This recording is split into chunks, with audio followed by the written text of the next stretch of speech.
Customer बेवकूफ़ है, उसको कुछ पता नहीं है, तो हम प्रोडक्ट के पैसे लेने से पहले उसको कंपनी के बारे में बता चुके होते हैं।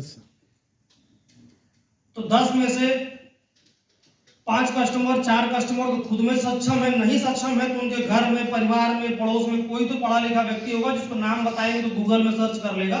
जब गूगल में सर्च करेगा तो उसको कंपनी का नंबर मिल जाता है, और जब कंपनी का नंबर मिलता है तो लोग फोन उस पर करते हैं।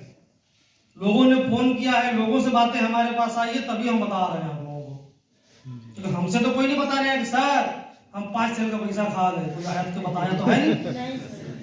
लेकिन पता सब चलता है, चीजें सब फोन आती है, कस्टमर्स फोन करते हैं, कस्टमर जब फोन करता है तो चीजें सब पता हो जाती है। लेकिन अभी तक एक्शन नहीं लिया गया कि चलो हो सकता है थोड़ी देर में दे दें, फिर दे दें, लेकिन अब मुझे समझ में आ रहा है कि हाँ ये नहीं देंगे, परंपरा में आ गई है। लोगों को लगता है कि बस हमारे अलावा तो किसी को पता ही नहीं है। पहली चीज। दूसरी चीज कि अगर आप स्टार थे, स्टार से अभी तक आप पर्ल नहीं बन पाए 1.5 साल में, तो उसके पीछे भी कारण यही है। ये तो रहा वो बात जो हम गलतियां कर रहे हैं या हमको नहीं करना है। अब बात हम आते हैं मेन महत्वपूर्ण चीज पे, जो कल जहां पे खत्म हुई थी बात को अभी भी हम वहीं से शुरू करते हैं कि भाई हमें ग्राहक बनाना कैसे है और हमें सेल बढ़ानी कैसे है। अगर आपको ये लगता होगा या किसी भी व्यक्ति को अगर ये लगता है कि नहीं, हमारे घर में जब बच्चा पैदा होगा तो हम ऐसा करेंगे कि भाई पहले 20 साल तक तो हम कुछ न पढ़ाएंगे न स्कूल भेजेंगे, जब वो 18 साल का हो जाएगा तो सीधे डायरेक्ट इंटर पढ़वाना शुरू कर देंगे, और उसका बुद्धि का लेवल इतना दिमाग बढ़ चुका होगा कि 3-4 दिन में क सीख जाएगा, उसके बाद 2-4 दिन में ABCD आ जाएगा। और ऑब्वियस सी बात है कि बड़े बच्चे को आ भी जाए, हो सकता है।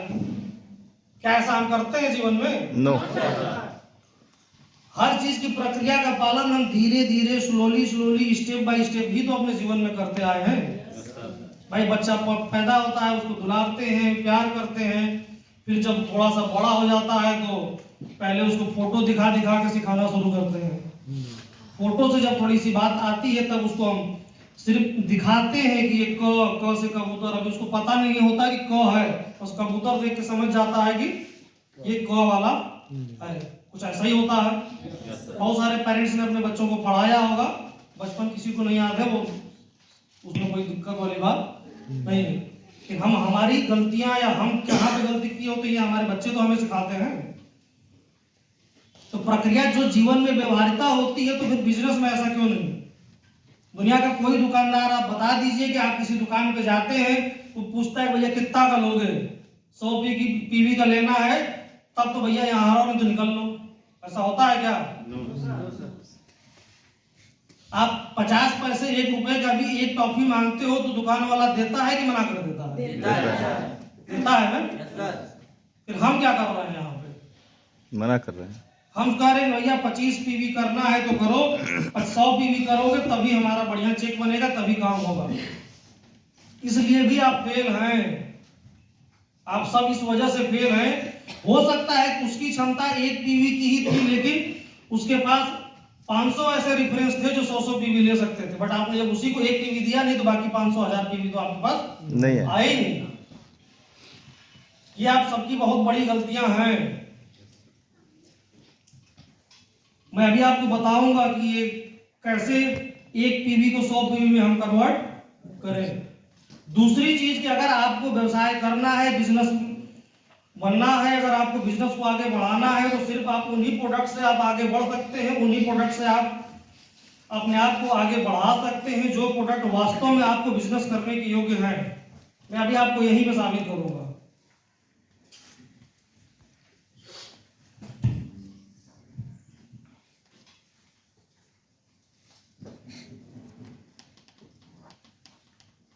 एक कंपनी है डाबर, सब लोग जानते हैं ना? सबने नाम भी सुना होगा।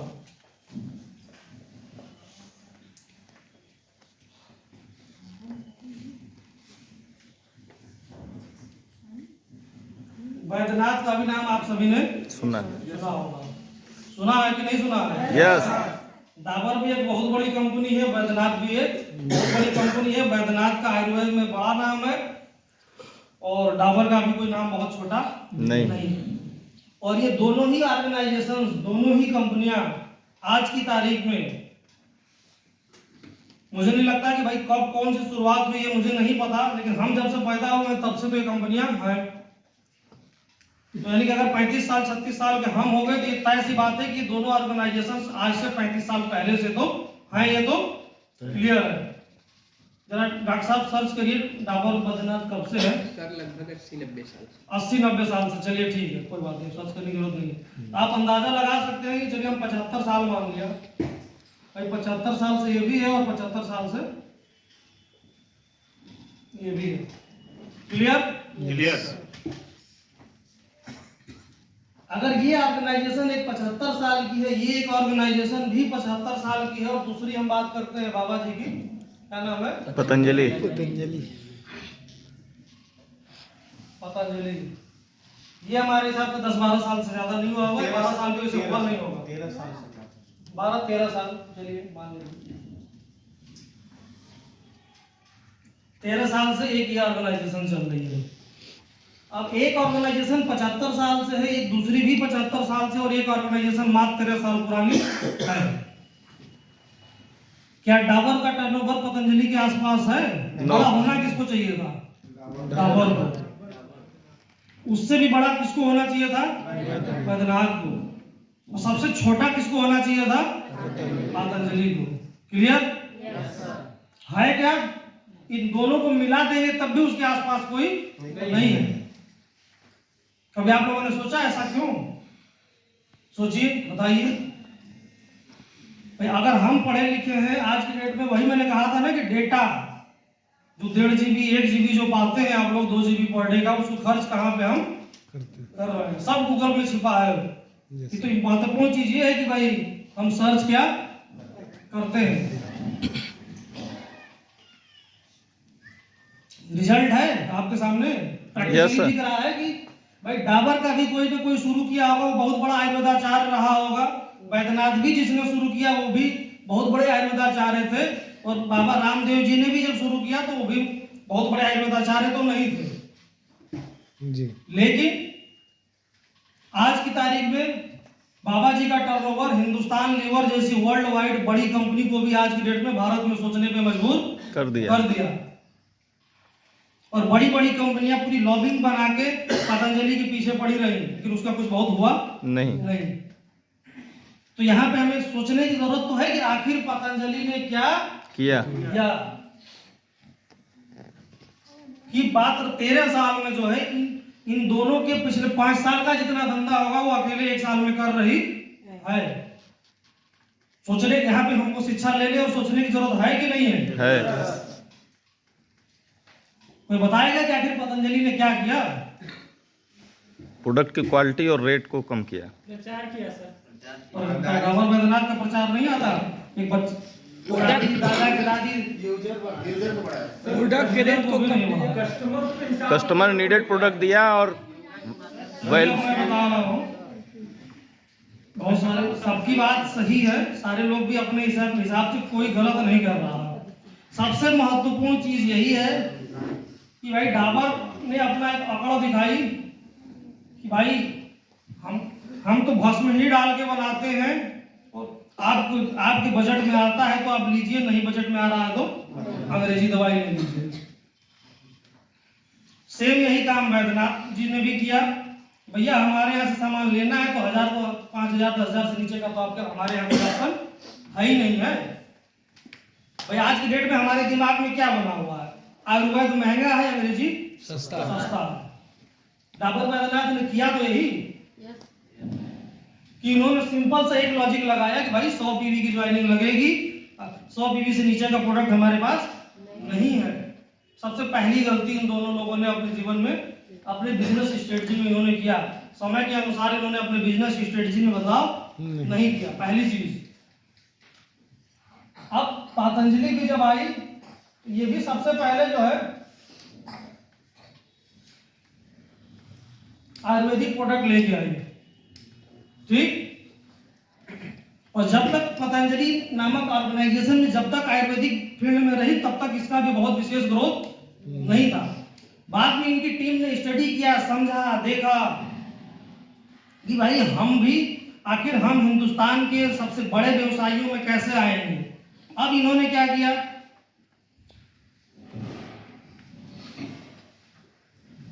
डाबर के साबुन से कितने लोग नहाए हैं, डाबर की क्रीम, डाबर का शैम्पू,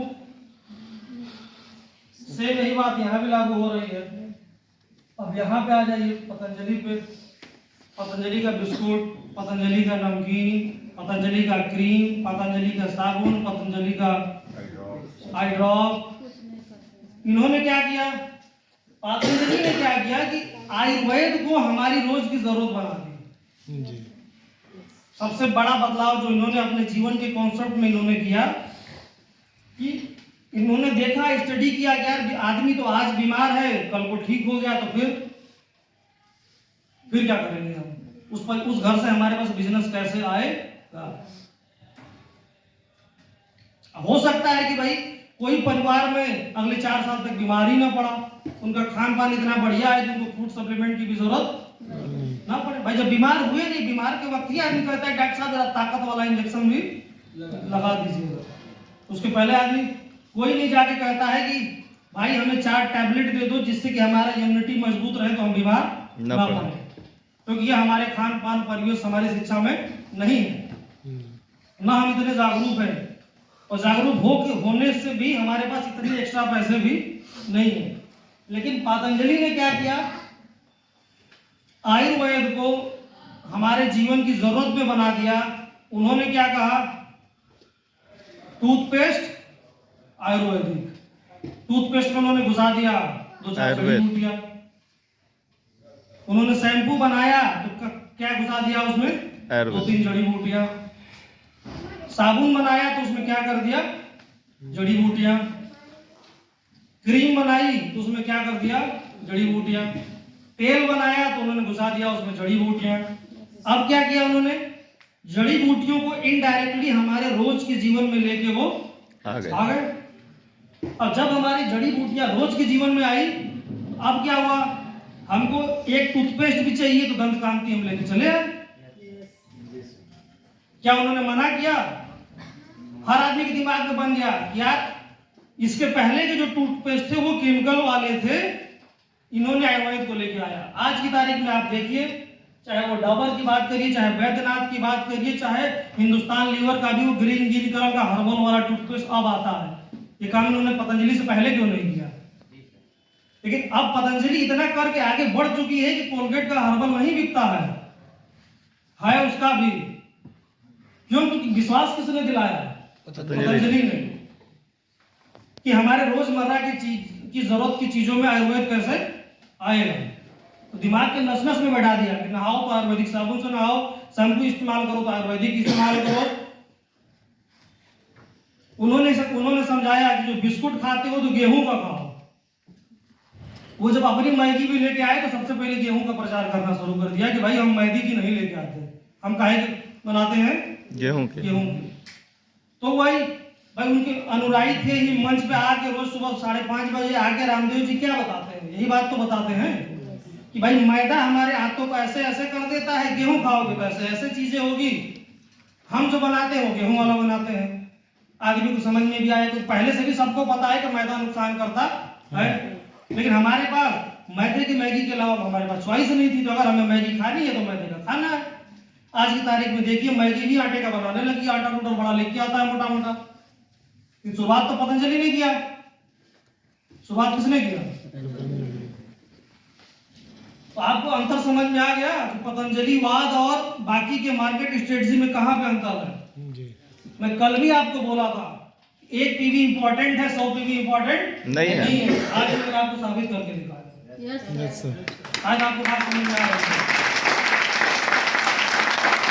और इतने साल बाद आप मार्केट में आए तो आप कंपटीशन में बीट कैसे करेंगे।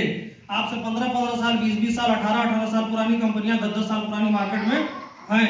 मैं सिंपल एक बात ही सबको समझाता हूं कि भाई मेरा कंपटीशन किसी भी हमसे पहले की डायरेक्ट सेलिंग कंपनी से तो है ही नहीं।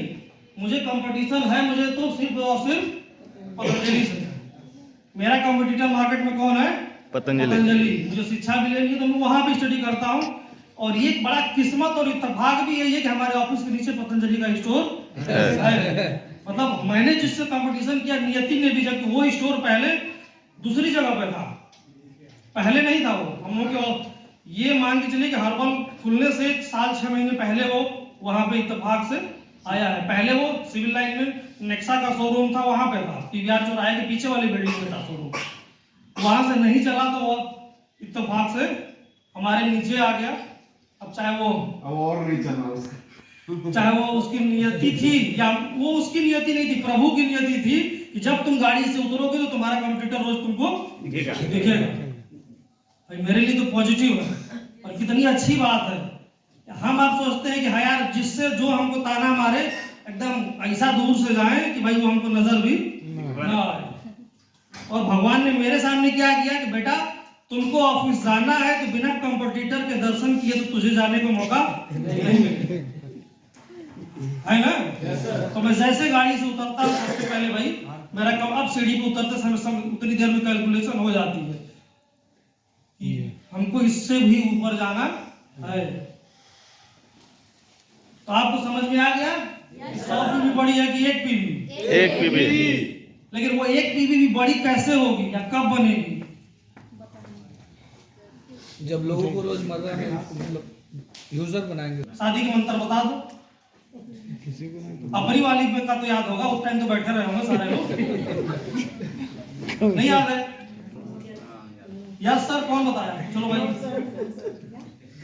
तो सोच लो कि जब हमने अपने जीवन में कथा सुना, 50 शादियां हमने अटेंड की, बट हमें मंत्र याद नहीं है। एक बार एक कस्टमर को फोन इस बार हर्बल के प्रोडक्ट बता के आप कैसे उम्मीद कर सकते हो कि उसको याद होगा? Yes sir. आपने तो दोबारा उसको बताया ही नहीं, उसको याद ही नहीं कर यार इनके पास शैम्पू भी है जी। लेकिन जब हम उसको उससे आईडी लगवा के उसकी आईडी निकलवा के उसको ऑर्डर लगवाए होते तो शायद वो एक बार को सोचता कि यार लाओ देखते हैं, क्या पता इनका साबुन तो बढ़िया था, देखे और क्या है इनके पास।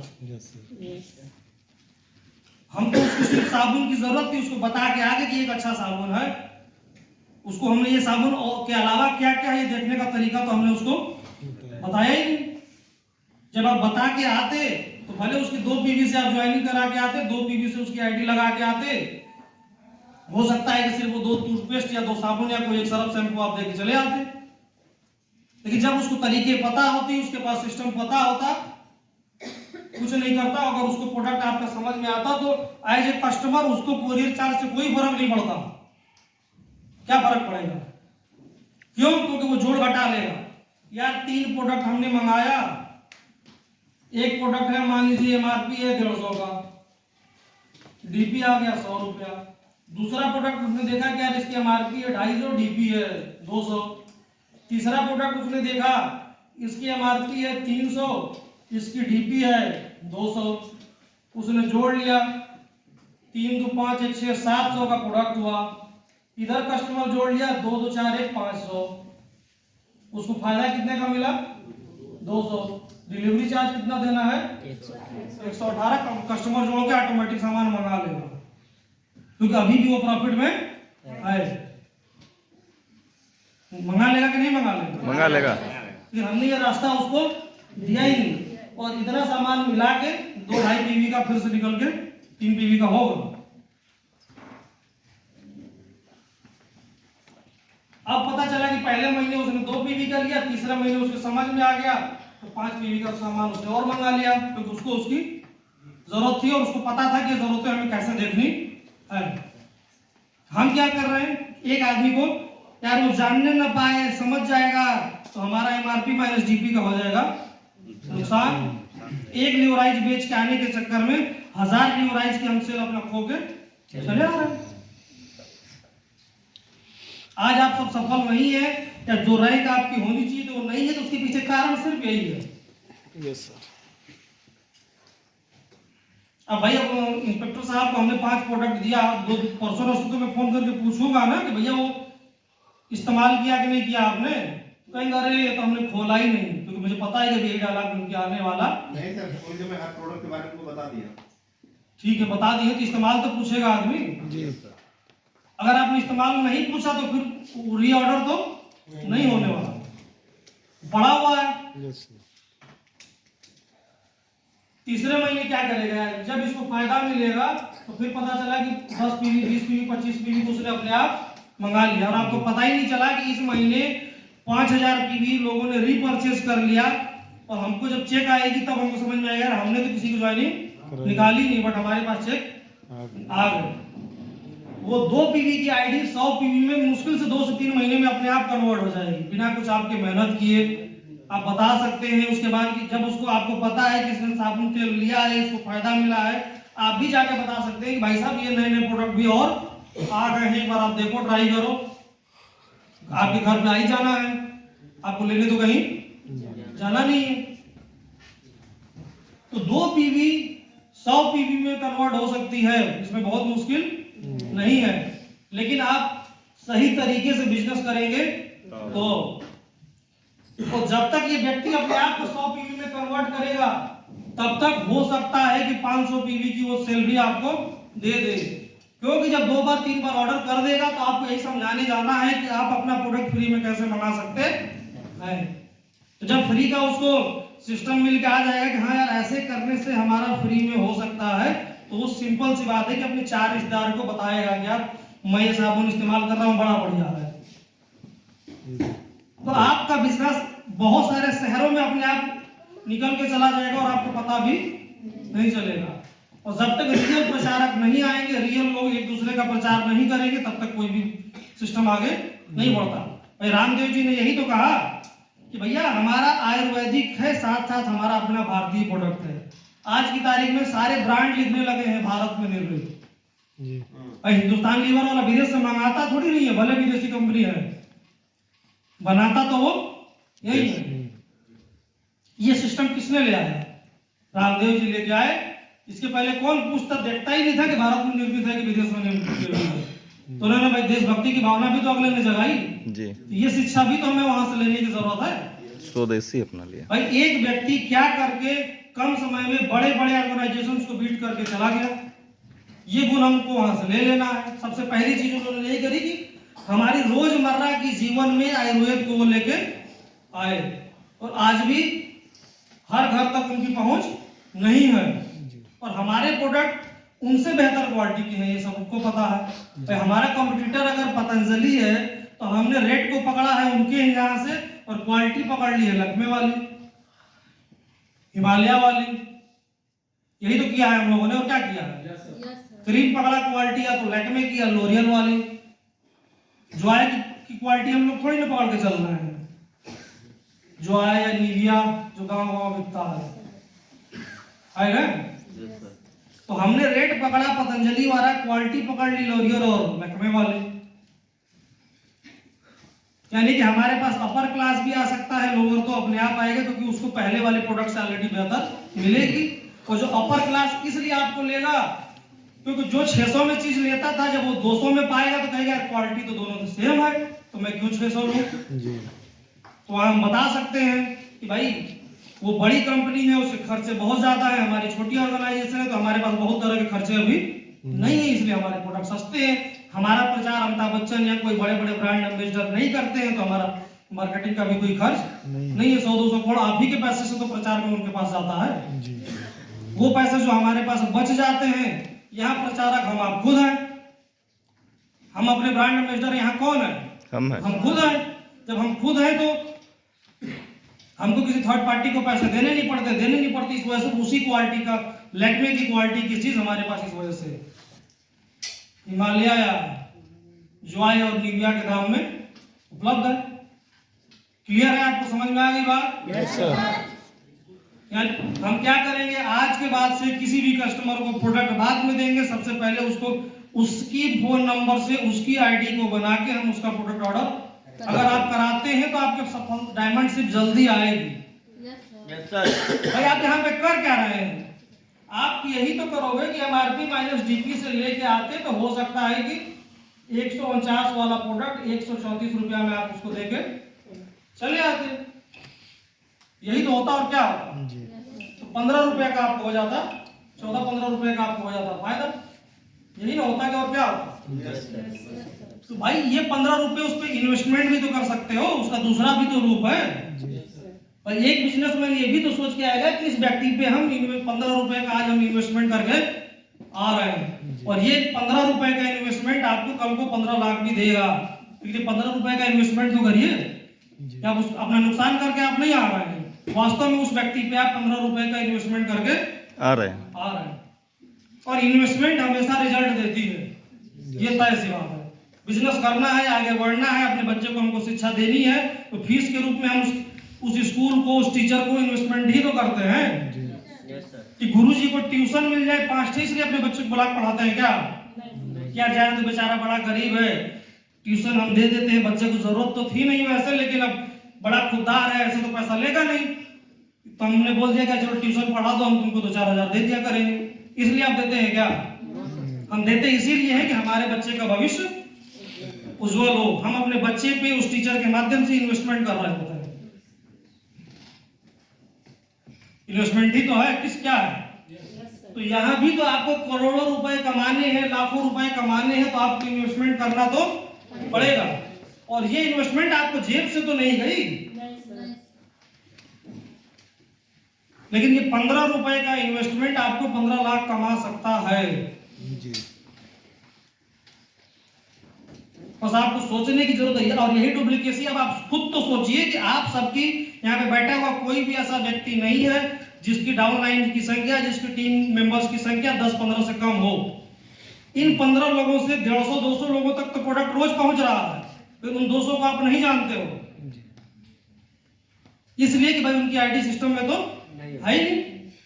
और रियल डायरेक्ट सेलिंग यही है भी, भारत सरकार की गाइडलाइन यही कह रही है कि कस्टमर को मेंबरशिप का कोई चार्ज नहीं लगना चाहिए, और अगर कस्टमर को आप प्रोडक्ट दे रहे हैं तो उसको ही, जब वो डायरेक्ट सेलिंग के माध्यम से आ रहा है तो सबसे पहले उसकी मेंबरशिप नंबर निकाली जानी चाहिए और उसका प्रोडक्ट उसके ही कोड पे आना चाहिए।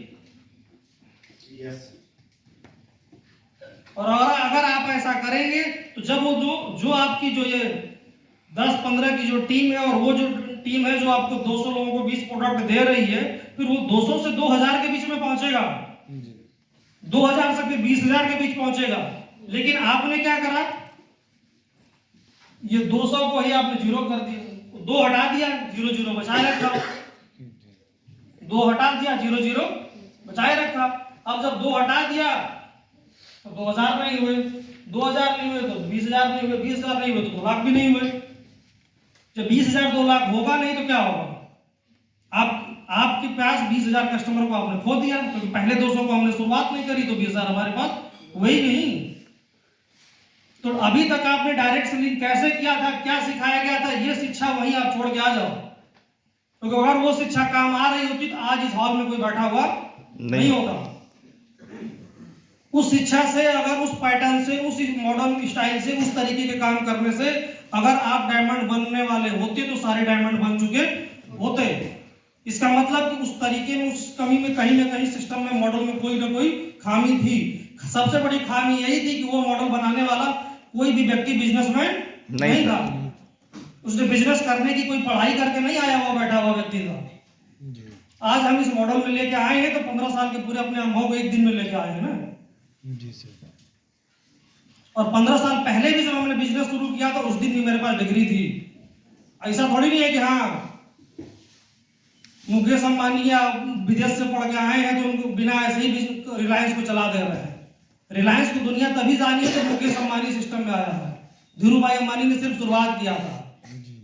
टाटा को ऊंचाई पे टाटा खोलने वाले ने थोड़ी ना पहुंचाया है। पहुंचाया तो बता दीजिए आप लोग। टाटा को अगली पीढ़ी ने जब ब्रिटेन से पढ़ के आई, लंदन से पढ़ के आई, तब उसको बिजनेस का रियल ज्ञान मिला तो बिजनेस करने के तरीके को सीख के आए। रिलायंस भी रिलायंस तभी हुई जब मुकेश अंबानी हार्वर्ड से MBA करके आने के बाद जब धीरू भाई अंबानी ने उनको अपने बोर्ड का सदस्य बनाया। तो मुकेश अंबानी ने फिर एकदम बिजनेस कर, आप पढ़ लीजिएगा, नेट पे सर्च कर लीजिएगा कि रिलायंस का पहले का बूम और मुकेश अंबानी के सिस्टम में आने के बाद की ग्रोथ में कितना अंतर है। क्योंकि एक पढ़ा लिखा व्यक्ति के करने के तरीके में थोड़ा सा अंतर तो आएगा।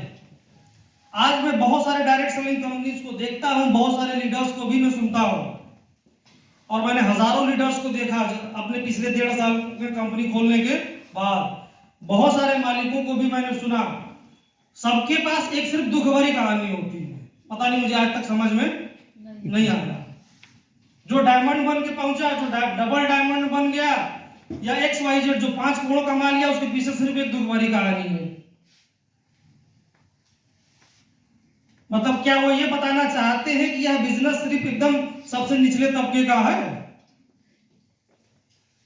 हमको तो यही समझ में आया वो मॉडल देख के, समझ के, कि यार ये बिजनेस, डायरेक्ट सेलिंग का बिजनेस सिर्फ उनके पास, उनके लिए है जिनके पास कभी साइकिल भी नहीं थी।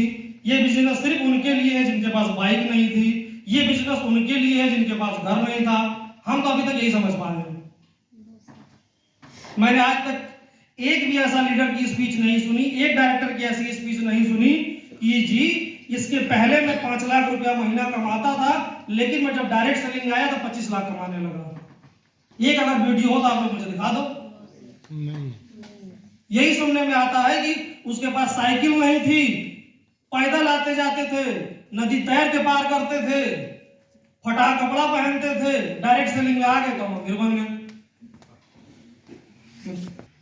कि भाई हम डायरेक्ट सेलिंग के अंदर एक ऐसा व्यवसाय लेके आएंगे, मैं एक ऐसा कॉन्सेप्ट आज की तारीख में लेके आया हूं कि बाघ और बकरी भी एक ही घाट पे पानी पिए। अमीर भी हमारे पास आएगा और गरीब तो आएगा। गरीब को हम जो प्रोडक्ट, वो एकदम रद्दी प्रोडक्ट, उसके पास 100 ही रुपया होता था तो वो एकदम सबसे मार्केट का रद्दी वाला लेके आता था। बहुत सारे लोग सब्जी मंडी में जाते हैं तो ऐसा खोजते रहते हैं कि एकदम जिसके पास बचा खुचा हो कि नवा ले ले भाई, क्योंकि वो हमको कुछ तो रिक्वेस्ट करके फ्री में मिल जाएगा, और दे भी देता है बेचने वाला। तो भाई अगर किनाहा खाओगे, आज मैं आपको एक फिर बात बताता हूं। देखिए, बड़ा अच्छी बात मुझे याद आ गई, ये बड़ा अपने अनुभव से देखिए मैं बताता हूं। आप देखेंगे कि जब एक बड़ा सफल व्यक्ति है, डॉक्टर का बेटा अपने अगले बार डॉक्टर बन जाता है, एक नेता का बच्चा नेता बन जाता है, एक बड़े सफल व्यक्ति का अगली पीढ़ी भी अपने आप बिना कुछ कहे सफल होती है, और उसके बच्चे और हमारे बच्चे में पैदाइशी अंतर होता है, अगर आप पाएंगे तो। जबकि हम भी अपने, हमारा बच्चा भी 2 साल का है, उसका बच्चा भी 2 साल का ही है, लेकिन आप अंतर पाते हैं। जानते हैं अंतर क्या होता है? शिक्षा और माहौल का भी जीवन में बहुत बड़ा अंतर पड़ता है। भाई सीधी बात कही जाती है ना कि हम क्या ग्रहण कर रहे हैं, इंपॉर्टेंट ये भी है। अब हम क्या करते हैं कि हम किसान परिवार से हैं, है ना? और हम गरीब के गरीब ही रह गए। इसके पीछे आप लोगों को लगा कि आपने कभी सोचा कि गरीब के गरीब क्यों रह गए?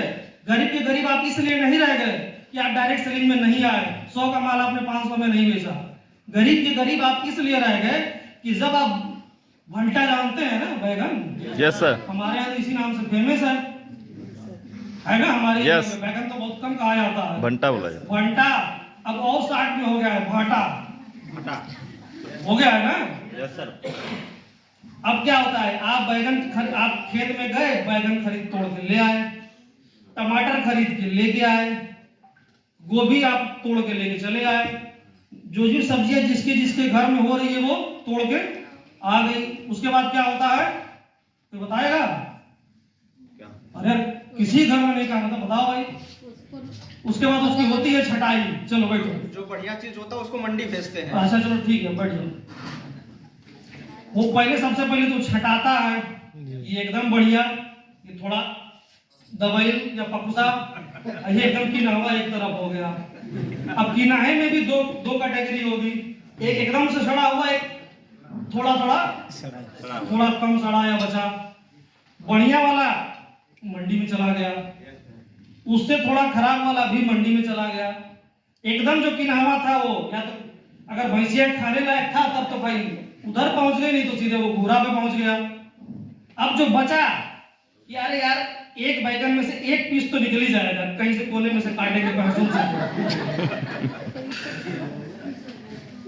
से वो कहां पे आ गया? वो गया हमारे अंदर।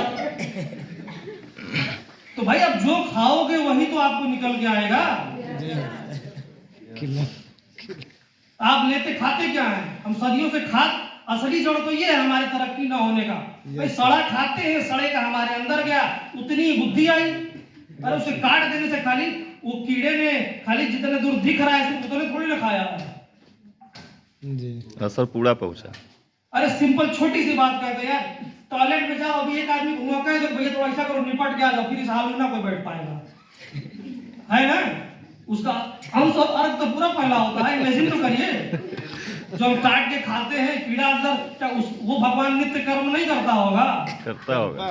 उससे गैस वैस नहीं आती होगी? वो तो उसी बैगन में भरा हुआ है, उसी टमाटर के अंदर भरा हुआ है। अब भाई भैंस बुद्धि और आपकी बुद्धि में अंतर इसीलिए तो नहीं हुआ भाई, हकीकत तो यही है कि भैंसिया भैंसिया रह गई, हम भी वही रह गए, क्योंकि भाई वो भी वही खा रही है। अब उसका तो किनावा है तो उसके लिए तो अलबत्ता हटा दिया गया, हम तो उसमें से भी काट काट के निकाल लेंगे, फिर वापस ढलवा वाला हिस्सा भैंस को कोई देता थोड़ी नहीं है कि नहीं? अब भैंसिया खुद छाट के हटा देती है, उससे तो बेहतर है हम, लेकिन हम उसमें से भी काट के निकालेंगे नहीं यार, इतना बड़ा तो निकल ही जाएगा। तो भाई जब आप ऐसा खाते हो तो इसीलिए आज तक हमारे पास तरक्की नहीं हुई। अगर हमें बिजनेसमैन बनना है तो हमें हर वो तरीके अपनाने तो पड़ेंगे। मैंने फॉर एग्जांपल बताया कि भाई हमने पतंजलि को स्टडी किया जी मैंने, और किसी ऑर्गेनाइजेशन को स्टडी नहीं किया, क्योंकि सबसे कम समय में सबसे हाईली ग्रोथ का एकमात्र ऑर्गेनाइजेशन है तो वो है पतंजलि। मैंने उसके पूरे मॉडल को स्टडी किया, पूरे मॉडल को एकदम बारीकियों से समझा। बारीकियों से समझने के बाद हमको यही चीज समझ में आई, सबसे पहली चीज कि उन्होंने हमारी रोजमर्रा की जरूरतों में को आयुर्वेद में उन्होंने डाल दिया। पहले भी हम टूथपेस्ट करते थे पर आयुर्वेदिक टूथपेस्ट किसी के दिमाग में नहीं था। Yes sir. लेकिन आज उन्होंने साबुन से लेके शैम्पू से लेके हर वो चीज में, परफ्यूम तक तो आयुर्वेदिक के हिसाब से घुसा दिया उन्होंने, तेल में आयुर्वेद घुसा दिया, सेंट में आयुर्वेद घुसा दिया। तो आप समझिए ना कि, लेकिन ऐसी कोई कंडीशन है क्या पतंजलि के स्टोर पे कि भाई 5000 का लोगे 25 पीवी का तभी मिलेगा? नो। हाँ, एक स्कीम जरूर है कि 5000 का वन शॉट में खरीदोगे तो 2-4-5% डिस्काउंट मिलेगा, ये एक अलग मैटर है और ये दुनिया का हर व्यवसायी देता है। हमारे यहाँ भी यही चीज है कि भाई 25 पीवी से ज्यादा का लोगे तो आपको डिलीवरी कोई चार्ज नहीं लगेगी। 600-700 का भी सामान ले लोगे तो इतना डिस्काउंट होता है उस 600-700 के सामान पे कि आपको डिलीवरी से फर्क नहीं पड़ता, तो उतना डिस्काउंट हम ऑलरेडी दे चुके होते। लेकिन ये मॉडल आपको लोगों को सिखाना पड़ेगा। जिस दिन ये मॉडल आप सिखा दोगे ना, तब आप रियल डायमंड सिंह बनेंगे। Yes sir. यानी कि हम क्या ग्रहण करते हैं इससे भी जीवन में अंतर पड़ता है। मैं आपको फिर एक साइंटिफिकली अब आपको समझाता हूं। मधुमक्खी देखे हैं सब लोग ना? यस। मधुमक्खी के छत्ते भी सबने देखे होंगे। सोचिए कि वो मधुमक्खियां जो न पढ़ी लिखी हैं, न कभी स्कूल गई, न उन्होंने सीखा, न उनका कोई स्कूल आपने देखा होगा कि हाँ भैया ये मधुमक्खियां इकट्ठा होकर मधुमक्खियों की पढ़ाई चल रही है। भाई आपने भैंस में रानी भैंस तो सुना है क्या कभी? नो। नहीं सुना है ना? रानी मछली भी नहीं सुना होगा, रानी गाय भी नहीं सुना होगा, और रानी मधुमक्खी हमने सुना है। Yes sir. इसका मतलब कि भाई वहां पे कोई ना कोई सत्ता चलती है, राजा या कोई ना कोई एक सुप्रीम है उसके अंदर, सीधी सीधी बात है। तो रानी मधुमक्खी का मतलब हो गया कि एक तो कोई सुप्रीम उसके अंदर है। यानी कि भगवान द्वारा, प्रकृति द्वारा, वास्तव में अगर किसी को राजा बना के भेजा प्रकृति ने या रानी बना के भेजा तो किसको भेजा है? मधुमक्खी को। मधुमक्खी को। अब मधुमक्खी करती क्या है? सिर्फ अंडा देती है। सबने पढ़ा होगा ना? यस। अंदर वो कोई कोचिंग ट्यूशन क्लास तो पढ़ाती नहीं है। आपने ये भी पढ़ा होगा कि एक छत्ते के अंदर सिर्फ एक ही रानी होती है। आज आप जाइएगा, वापस आप डिस्कवरी सर्च करिएगा, गूगल सर्च करना, यूट्यूब सर्च करना, आपको वीडियो मिल जाएगा। डेटा बचा है ना? अभी खत्म कर डाले सुबह सुबह, बचा है ना? तो आज की आज आप सर्च करके आइएगा, देख के आइएगा। इस एक मधुमक्खी को भगवान ने जब वास्तव में रानी बना के भेजा, जबकि वो रानियों जैसा कोई काम करती नहीं है। मधुमक्खी सिर्फ एक काम करती है, अंडे देती है। अब उसके छत्ते में आप सबने पढ़ा होगा कि भाई वहां पे श्रमिक भी होते हैं, लेबर मजदूर भी होते हैं, सब होते हैं, पढ़ा होगा ना? इतना सबको पता है कि छत्ते में दिखता तो हम तो सब मधुमक्खी है, बट होते सब अलग अलग डिपार्टमेंट बना रखा है। किसने बना रखा है? रानी में। बहुत सारे मधुमक्खियों का काम सिर्फ इतना है कि भाई बाहर जाओ और फूलों से शहद जो भी उनका इकट्ठा करो रस और ले आकर उससे शहद बनता है। जी। अब आपने कभी ऐसा देखा है क्या? चलो मधुमक्खी के अंडे नहीं देखा, मुर्गी के अंडे तो सबने देखा। बहुत सारे ऐसे लोग होंगे जिनके घरों में होगी, नहीं तो होगी तो अड़ोस पड़ोस में होगी, और हम सबने अब तक हजारों लाखों अंडे तो देखे ही होंगे। Yes sir. क्या कभी आपने सुना कि मुर्गी पूरे जीवन काल में 20 विशेष अंडे देती है? कभी सुना है क्या किसी ने? अंडे तो अंडे तो ऐसा तो है नहीं कि रानी मधुमक्खी विशेष तरह के अंडे देती होगी। वो भी अंडे देती होगी तो सिर्फ अंडे ही देती होगी, अंडे में कुछ विशेष होता नहीं है भाई। अंडे तो अंडे विशेष बनाया जाता है उसके माहौल के हिसाब से। अब आप गूगल करके देख लेना, वही किन्हा बैगन बनाम बेस्ट बैगन का मैं अंतर आपको बता रहा हूँ। जो ग्रहण करेंगे आप, अच्छी चीज ग्रहण करेंगे तो अपने आप अच्छा होगा, आपकी राजशाही अपने आप मेंटेन हो जाएगी। अब क्या होता है कि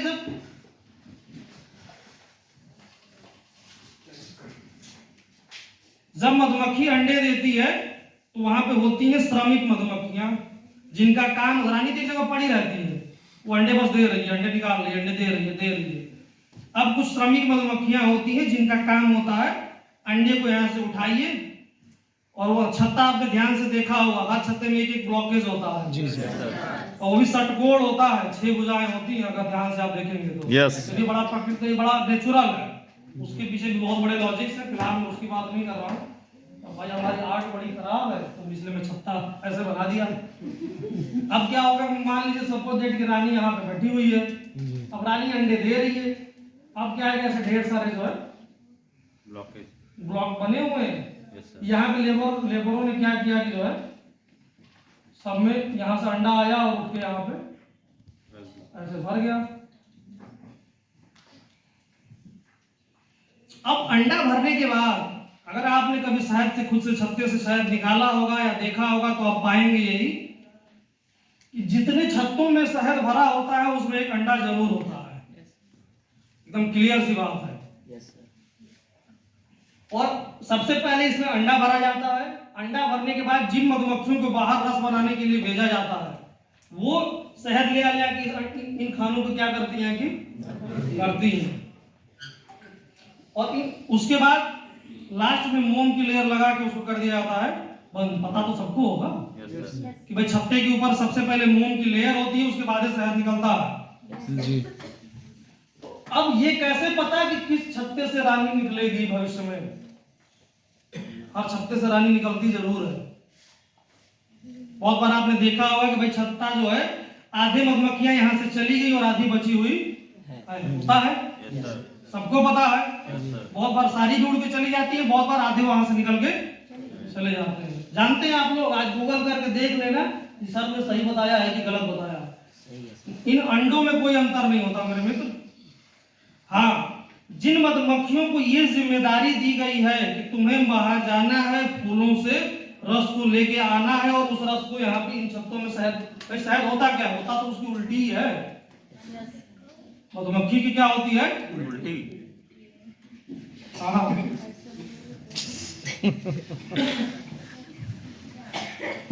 अब आज तक साइंस पता नहीं लगा पाई है कि किस फूल से कौन सी वो रस निकालते हैं जिससे कि रानी मक्खी का जन्म होता है। उन मधुमक्खियों को पता होता है कि हमको हर छत्ते में 10 अंडों के अंदर विशेष किसी पौधे का ही हमको रस ले आके डालना है। वो क्या है आज तक पता नहीं है। अब मैं बता रहा हूं, जब इन अंडों से अंदर अंडा फूटता है तो होता क्या है, जो शहद भरा होता है उसको जो है वो मधुमक्खी धीरे धीरे खाती है। अब अंडे से बाहर निकलने तक ये डिसाइड नहीं होता है कि कौन रानी है, कौन श्रमिक है, कौन नर निकलेगा, कौन मादा निकलेगी, कुछ भी डिसाइड नहीं होता। सब डिसाइड इस बात से होता है कि किसके अंदर क्या भरा हुआ है। सिर्फ 8 से 10 ही ऐसे कोष्ठ भरे होते हैं जिसमें विशेष प्रकार का भोजन एकदम शुद्ध, चाहे वो किस फल का है किस पौधे का है पता नहीं, आज तक साइंस को भी जानकारी नहीं है। पर सारे मधुमक्खियों को पता होता है कि इनमें विशेष बढ़िया एकदम बेहतरीन क्वालिटी का शहद डाला गया है और जब वो लार्वा निकलता है, जब वो उनको ग्रहण करता है, तो ऑटोमेटिक वो उसकी ग्रोथ इतनी अच्छी होती है कि वो साइज में बड़ा होता है। भाई रानी मक्खी सबसे पहले चीज क्या होती है कि उसकी बड़ी साइज होती है। बड़ी होती है। मेन तो इसी पे तो रानी बनती है, मादा तो सब होती है, वो मादा तो सारी होती है। अब जैसे ही एक छत्ता फूटता है पहला वाला, बाकी छत्ते को कभी भी फूटने नहीं दिया जाता है, क्योंकि जैसे एक ये निकली और इसमें विशेष द्रव भरा है कि भाई अब इससे जब निकलेगी रानी निकलेगी, क्योंकि उनको पता है, बाकी को तुरंत मार दिया जाता है। एक छत्ते से सिर्फ डिवाइडेशन भी होता है तो सिर्फ एक ही रानी निकल के आधी डिस्ट्रीब्यूट होती है, और रानी को लगा कि नहीं अभी इस सीजन में मुझे दूसरे रानी की जरूरत नहीं है, तो उसको भी मरवा देती है, तब छत्ते का डिवाइडेशन नहीं होता है। मेरा कहने का सिर्फ सेंस ये है कि खान पान से हम ग्रहण क्या करते हैं, इससे भी हमारा बहुत ग्रोथ प्रभावित होता है। सोच लीजिए कि मधुमक्खी को पता है, हम तो इंसान हैं, चल पढ़े लिखे हैं, यस सर। तो जो चीज आप अपने जीवन में ग्रहण करोगे उसके अकॉर्डिंग ही नीचे भी आगे भी निकल के आएगी। अगर सत्य ग्रहण करेंगे तो सत्य निकल के आएगा, अच्छी शिक्षा आप ग्रहण करोगे तो निकल के अच्छी बात आएगी। तो हमको आपको आज तय कर लीजिए कि सेल खानी है कि नहीं खानी है, पैसा लेने के बाद हमको प्रोडक्ट देना है कि नहीं देना है, और प्रोडक्ट देना है तो क्या उस पर इन्वेस्टमेंट भी करना है कि नहीं करना है। अगर आप चाहते हो कि हमको अमीर बनना है, हमको भी हमारे जैसे 500 डिस्ट्रीब्यूटर चाहिए, हमारी एजेंसी से, हमारे डिस्ट्रीब्यूटरशिप से 1 लाख लोग ऐसे होने चाहिए जो पर डे हमारे यहाँ से सामान लेके जाएं। इसके लिए आपको अपने हर यूजर पे इन्वेस्टमेंट तो करना पड़ेगा, और इन्वेस्टमेंट आपको यही करना पड़ेगा कि भाई उसको बताना पड़ेगा कि हमारे यहाँ ये प्रक्रिया है, ये विधि है, ऐसे करते हो तो इतने का मिलेगा, ऐसे करते हो तो इतने का मिलेगा। जी चॉइस उसकी होगी ना, बट चॉइस हम दें तो सही, उसको मौका तो दें जीवन में। जी यही मौके हमने आज तक ना, जब हमने नहीं दिया तो नीचे वालों ने भी नहीं दिया, क्योंकि हमने सबको सिखा रखा है कि भाई अच्छा उसने। अब क्या हुआ, अब आप कहां से अगला नुकसान आपने क्या किया कि भाई आपके पास प्रोडक्ट थे 80, कस्टमर के पास आप गए, आपने 1 2 3 4 5 करके 80 प्रोडक्ट आप बता डाले। अब उसके पास मानिए कि 500 ही रुपए, तो क्या मतलब है, उसको सामान नहीं मिलेगा, मिलेगा, मिलना चाहिए, और उसकी आईडी पे मिलना चाहिए, ना कि अगर ये 500 का आप दिए होते उसको फायदा करता तो कहीं ना कहीं से वो अगली बार 5000 की व्यवस्था तो वो करता। Yes sir. हमने क्या करा कि नहीं भाई 25 पीवी जो है 5500 का होता है, 4000 का होता है, 4000 दो तो बात करें, नहीं तो नहीं। अब वही बात आ गई, नौ मन तेल होगा न राधा नाचेंगे। आप उसको समझ में आ गया कि नहीं भाई हमारी जेब में जिस दिन 10 रुपया होगा तो इनकी दुकान पे जाना तो बेकार है। ये तो कहेंगे भाई जब लेना है पूरी पेटी लेना है तो लो, नहीं तो हमारे यहाँ से नजर ना। भाई एक दुकान वाला 1000 रुपए का एक सिंगल प्रोडक्ट बेचता है तो 1 रुपए की टॉफी भी वो बेचता है, और ये नहीं कहता कि चले आए 1 रूम उठा के 1 रुपए का साबुन लेने बस या 1 रुपए की टॉफी लेने, वो उसको भी उतने ही प्यार से देता है जितने को। हाँ, सिर्फ दुकान वाला इस बात पे ऑब्जेक्शन जरूर करता है कि आपने 1 टॉफी ली और 500 का नोट दिया तो भाई उसका मुंह बनता है और बनना भी चाहिए, लेकिन 1 रुपए का टॉफी लेके आप 1 रुपया देंगे कभी वो कुछ कहने वाला नहीं है। तो इस बात को आप लोग गांठ बांध लीजिए कि भाई क्या जिसके पास 110 रुपया जेब में है तो उसकी आईडी लगनी चाहिए कि नहीं लगनी चाहिए, फोन उसका लगनी चाहिए। अरे जब उसकी जेब में 110 रुपया है तो उससे ज्यादा भूख किसके पास है। जी सर। अब मैं आपको एक कहानी सुनाता हूँ, भूख से याद आ गई, कहानियां मैं बड़ा सुनाता हूँ लेकिन मुझे खुद नहीं याद रहती कि वो कब कहानी है, कब मैंने कहा पे सुनी है। देखिए भूख पे मैं कहानी सुनाता हूँ, ये कहानी आपने 1000 बार सुनी भी होगी। एक शहर में जो है बहुत बड़े सेठ थे। अब उस शहर में एक विद्वान आदमी की एंट्री होती है, तो भाई बड़ी बड़ी परंपरा यही है कि भाई आदमी कोशिश करता है कि भाई इतने बड़े विद्वान हैं, गुरुजन हैं, तो ये हमारे घर भी आते तो उसको बड़ा आशीष प्रदान होता। तो भाई अब गुरु जी को जो है उनके घर पे भोजन का आमंत्रण मिल गया। अब भाई गुरु जी पहुंचे, साधु सन्यासी घुमक्कड़ी इंसान है, अब जब गुरुजी घुमक्कड़ी है तो उनको कोई फर्क नहीं पड़ता कि पनीर है कि मेवा है कि उसमें काजू कतली पड़ी है कि नहीं पड़ी है, जो मिल गया सो खा लिया। अब होता यही है कि भाई आसन लगता है, आसन जब लगता है तो गुरुजी का भी भोजन आता है, उनके एक दो चेलों का भी भोजन आता है, साथ ही साथ सेठ सेठानी का भी थाली वहीं पे लग जाती है। अब सेठ जी पहला निवाला खाते हैं, उनके मुताबिक नहीं बनता है, सारे अपने जितने भी उनके नौकर बावर्ची होते हैं सबकी जम की क्लास लगाते हैं कि क्या ये कूड़ा तुम लोग जो है लेके बना के आके सबकी कुछ जम की क्लास लगाते हैं, एकदम बेकार घटिया खाना तुम लोग बना दिए, बताओ हमारी कितनी बेइज्जती हो गई। गुरुजी से पूछा जाता है कि उनको काहे से करें, नहीं नहीं ठीक है इसको मत खाइए, मैं अभी बढ़िया बनवाता हूँ। तो गुरुजी ने कहा कि भाई हमको तो भोजन में कहीं कोई विशेष कमी नहीं दिखी, खैर फिर भी जबरदस्ती वहां से थाली हटती है, फिर नया व्यंजन बनता है और फिर से बढ़िया व्यंजन आ जाते हैं। गुरुजी को तो पहले भी अंतर नहीं समझ में आया और उनके चेले भी इसी बात के आदी थे कि उनको भी बहुत अंतर समझ में नहीं आया। अब गुरुजी जब खाना खाते हैं तो लास्ट में अपनी थाली में उन्होंने 2 रोटी जो है बचा दिया। अब लास्ट में जब 2 रोटी बचा दिया तो वो उस सेठ साहब से कहते हैं कि भाई ये 2 रोटी हमको पैक करके दे दो। तो सेठ कहता है अरे साहब गुरुजी जो है हम और दुनिया भर के व्यंजन भी आपको पैक करके। उन्होंने कहा नहीं, ये सिर्फ मेरी थाली का अन्न मुझे चाहिए, पैक करके रख लेते हैं। अपने शिष्य को उन्होंने दे दिया कि भाई ऐसा करो कि तुम ये जो है रोटी जो है अपने थैले में रख लो। वो भी सोचा कि यार महा गुरुजी जो है मतलब लिए भी तो सिर्फ रोटी। अब रास्ते में उसके अपने शिष्य से कहते हैं कि भाई तुम्हें भोजन कैसा लगा? तो शिष्य ने कहा कि सर भोजन तो भोजन में मुझे कुछ बहुत जैसा पहले भी था आज भी भोजन हमें भोजन के जैसा ही लगा। तो उन्होंने कहा कुछ विशेष तुमको नहीं समझ में आया कि ये भोजन को कुछ और नाम भी तो दे सकते हो? तो उसने कहा कि नहीं गुरुजी भोजन तो भोजन। अब गुरुजी ने क्या किया कि अब आश्रम का रास्ता ना पकड़ के उन्होंने कोई तीसरा लंबा रास्ता ले लिया। तो उसने पूछा गुरुजी हम आश्रम नहीं जा रहे हैं? तो उन्होंने कहा कि आश्रम जा रहे हैं, मुझे किसी व्यक्ति की तलाश है। अब चलते रहते हैं जाते रहते हैं, देर तक चलते चलते एक आदमी उनको समझ में आ गया कि भाई लग रहा है कि इसको भोजन पानी मिला नहीं है। तो भाई गुरुजी उससे पूछते हैं कि भाई बताओ कितने तुम दीन दुखियाकारी क्यों हो? तो उसने कहा कि गुरुजी हमने 2 दिन से हमने खाना नहीं खाया। उन्होंने तुरंत जो है अपने शिष्य को बोला भैया पोटली वाली रोटी निकाल के इसको दे दो। वो भाई जैसे रोटी देखता है एकदम रोटी खा लिया। अब उससे पूछा जाता है कि भाई तुमने क्या खाया? तो बोलता है अरे गुरुजी आपने तो जो है अमृत आज हमको दिया। उसके लिए उसी रोटी की परिभाषा चेंज हुई कि नहीं हुई? सोच रही थी तो वो रोटी, फिर उसके लिए उस वक्त क्या थी? वो अमृत। तो आपको भी करना क्या है जीवन में? हर प्रोडक्ट की एक प्रोडक्ट की क्या वो 110 रुपया अगर उसकी जेब में है तो क्या उसकी जरूरत का प्रोडक्ट हमारे पास नहीं है? क्या उसको मेंबरशिप हमारी कंपनी की नहीं मिलनी चाहिए?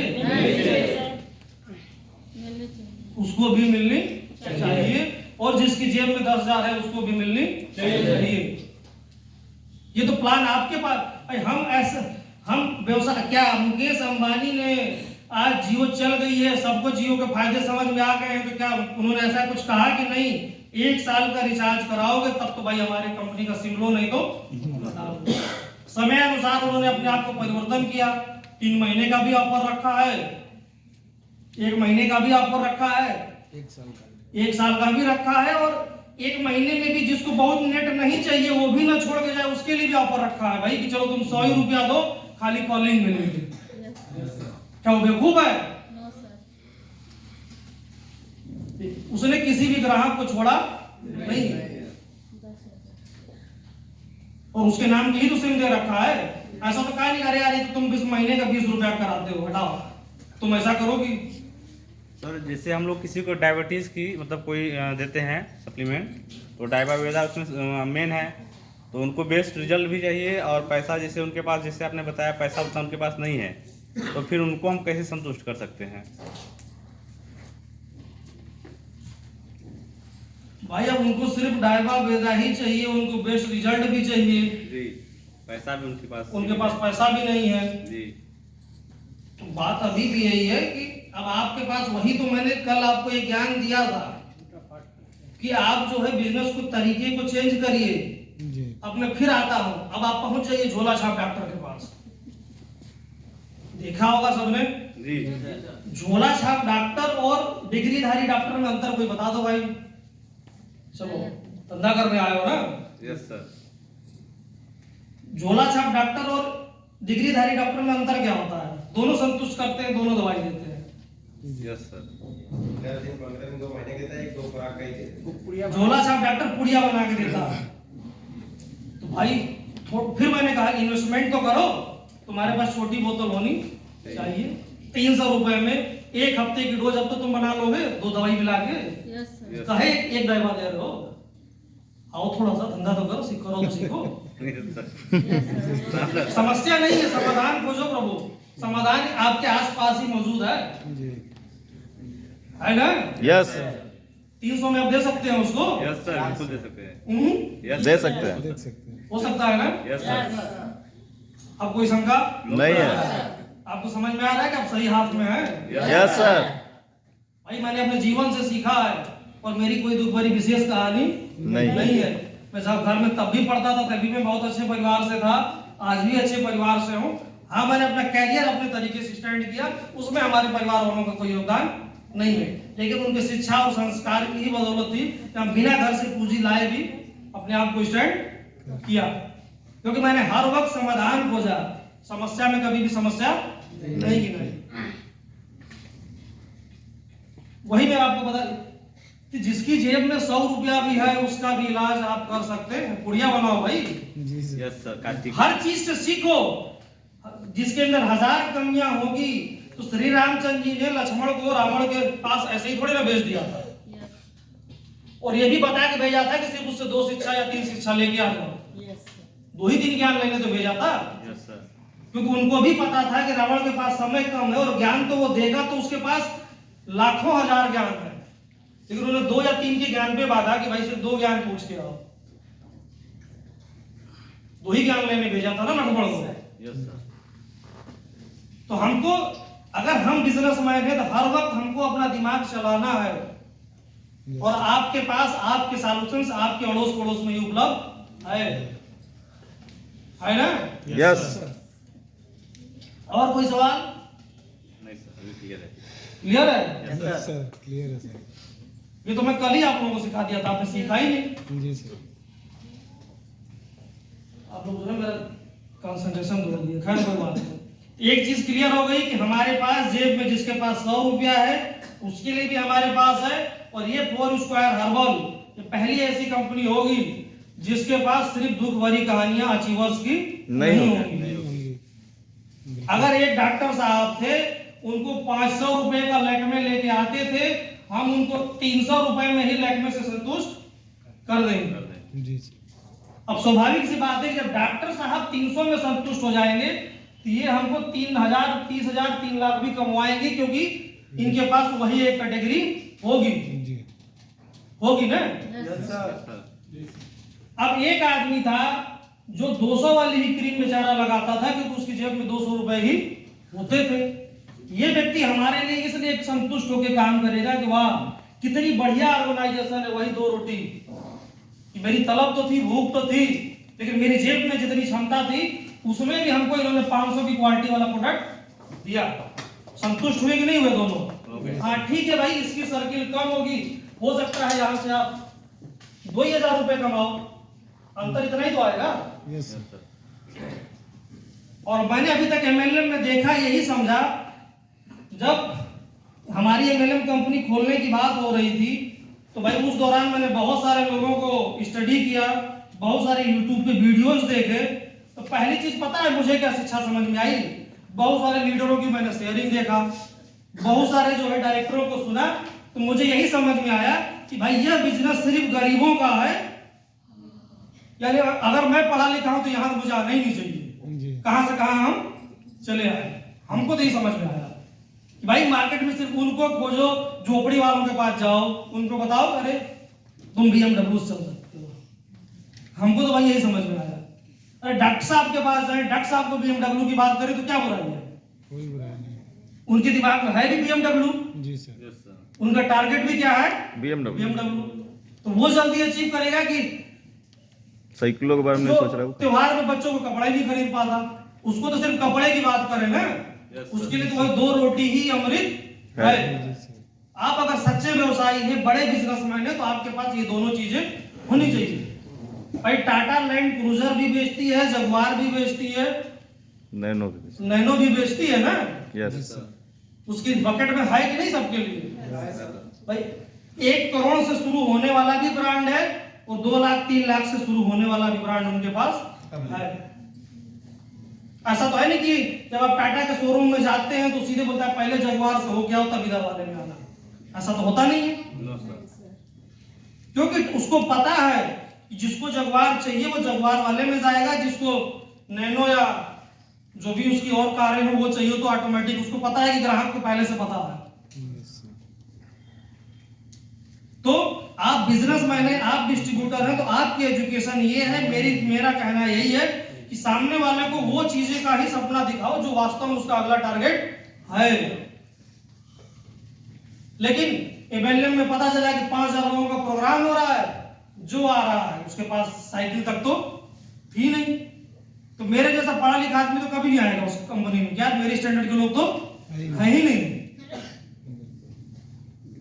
ये तो अनक्लास अनएजुकेटेड लोगों का बिजनेस है, जबकि वास्तव में ऐसा बिजनेस तो नहीं। बिजनेस वो बिजनेसमैन ही कैसा जिसके पास सबके लिए कुछ ना कुछ चीजें ना हो, और वो अच्छा टीचर वही है जिसकी जो जरूरत हो। अब ऐसा थोड़ी सबको टीचर टॉप कराने को नहीं लगता। टीचर किसी को सिर्फ इतने चाहता है भैया पास बस हो जाना, नाक ना कटाना। बोलता है कि नहीं बोलता? क्या टीचर सबको कहता है कभी भी? नहीं, सबको 100 में 100 ही लाना है। एक बच्चा मुझे इस क्लास में ऐसा नहीं चाहिए जिसका 99 नंबर आए। कभी सुना है?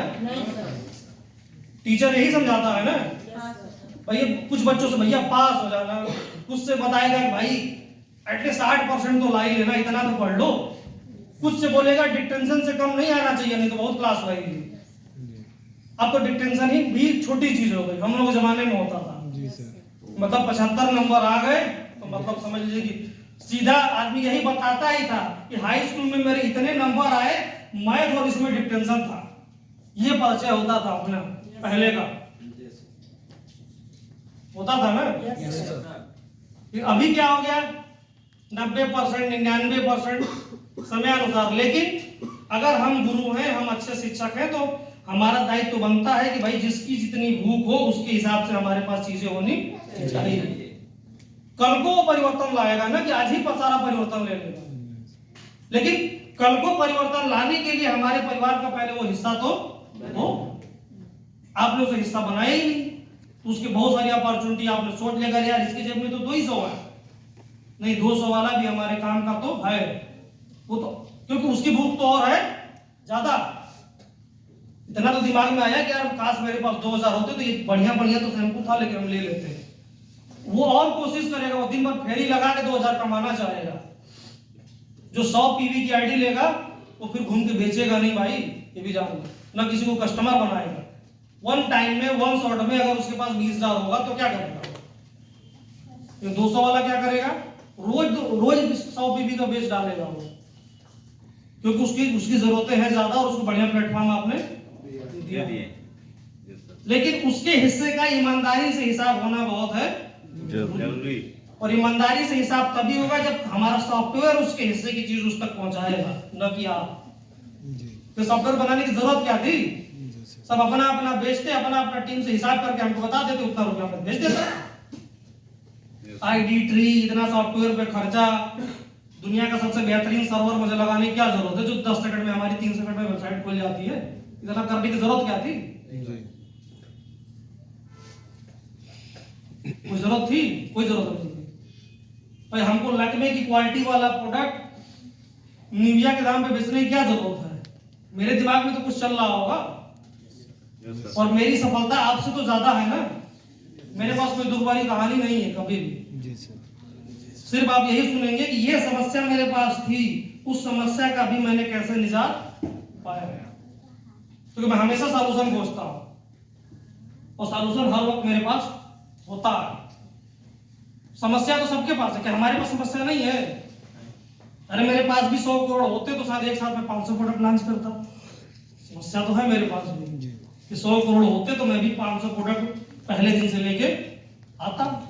मैं भी तो सोचता होऊंगा जी सर। यार सिर्फ 20-25 करोड़ रुपए है मेरे पास, 80 प्रोडक्ट लेके आ पाए। तो हमारे को भी समझ में आता है कि यार रियल एस्टेट में हम छोटा छोटा ही कर रहे हैं। काश 5000 करोड़ होते तो हम भी ओमेक्स जैसी टाउनशिप बसाते 1 शॉट में, 20 मंजिला मंदिर में भी बनाता। सोच तो है कि नहीं है? लेकिन अब ऐसा तो है नहीं कि अब मेरे पास 1000 करोड़ नहीं है तो मैं काम नहीं कर रहा हूँ, मैं कर तो रहा हूँ। जितना है उससे उतने में ही उससे बड़ा करने की कोशिश में कर रहा हूँ। सोच तो सबकी है, लेकिन जो है हम उतने में ही अपने आप को आगे बढ़ाएं, सबसे महत्वपूर्ण यही चीज है। क्या बात समझ में आ रही?